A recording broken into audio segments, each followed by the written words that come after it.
Grangers moved in 1873. They were renters for about 3 years, and then they decided to buy it, and that's when they remodeled, and that's when they added the wallpaper and finished the wood differently, and just made the house theirs. I'm Carrie, and I'm a tour guide, a docent, and on the board.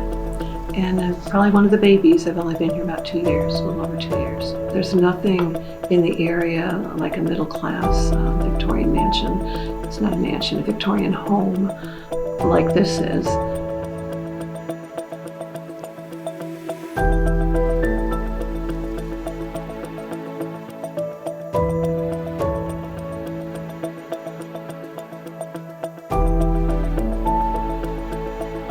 By 1879, they had 3 children. They had Mabel and Wesley and Louise.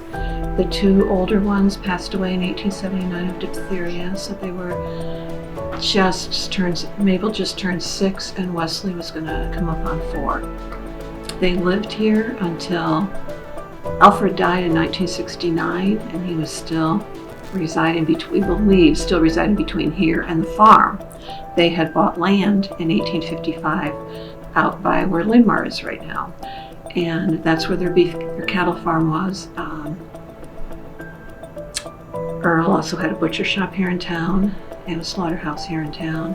He made his money by contracting with the railroad for beef, and that's how they lived as well as they lived.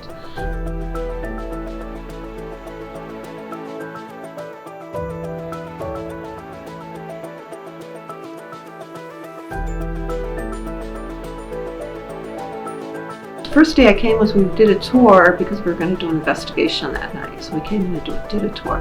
I'd driven by this place for years, and I'd driven by it before it was a museum, which I believe was in 1973 when they dedicated it, but 76 when they opened.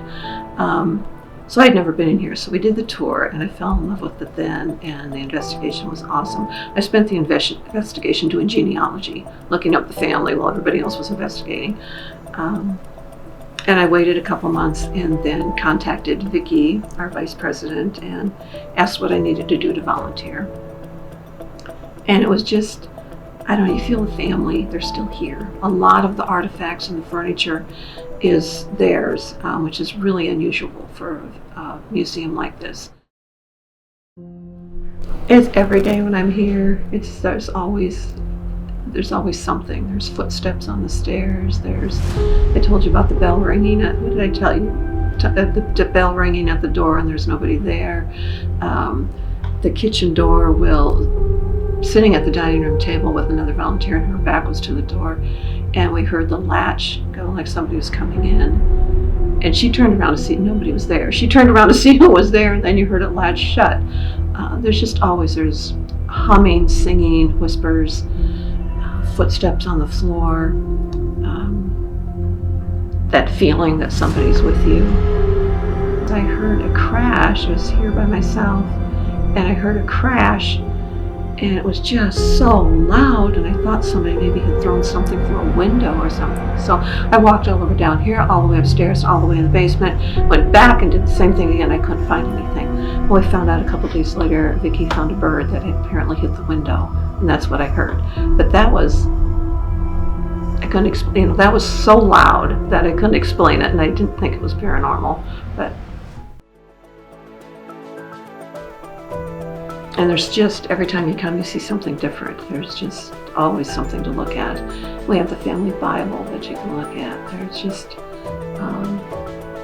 it's important to keep history alive, and so that people can see how people lived in the past and maybe truly appreciate more of how they live now.